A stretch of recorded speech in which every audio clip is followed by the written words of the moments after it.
दोस्तों, आज की वीडियो में हम ईसाई मज़हब में मौजूद नमाज के तस्वर पर बात करेंगे। ईसाईयत में नमाज एक अहम इबादत है जो कि बाजमात भी अदा की जाती है और इनफरादी तौर पर भी। बाजमात नमाज अमूमी तौर पर ख़ास मौक़ों पर अदा की जाती है, जैसा कि लॉर्ड डे, क्रिसमस और ईस्टर वगैरह। इस दिन ये सब लोग चर्च में इकट्ठे होते हैं और नमाज में मखसूस किस्म की दुआएं पढ़ते हैं। इनके यहाँ नमाज में पढ़ी जाने वाली दुआओं की बहुत सी इकसाम है, जैसा कि माफ़ी की दुआ, रब की दुआ और अज़मत की दुआ वगैरह। बाजमात नमाज के अलावा इनफरादी तौर पर भी ईसाई घर में नमाज पढ़ते हैं। इन नमाज़ों में ये लोग अपनी मर्ज़ी की दुआएं करते हैं जो भी इनके दिल में आती हैं।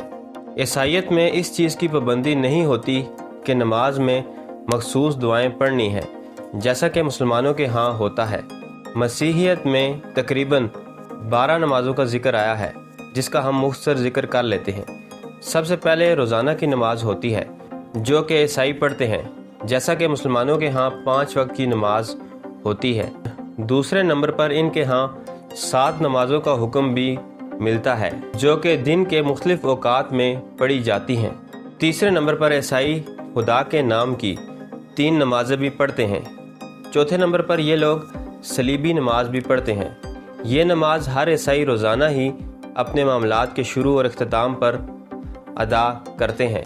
इसमें ये लोग अपने हाथ से जिस्म पर सलीब का निशान बनाते हैं।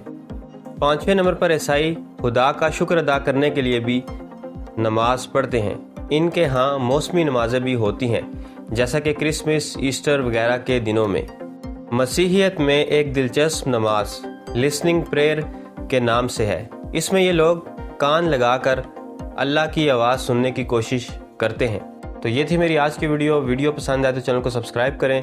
मिलते हैं अगली वीडियो में। अल्लाह हाफिज़।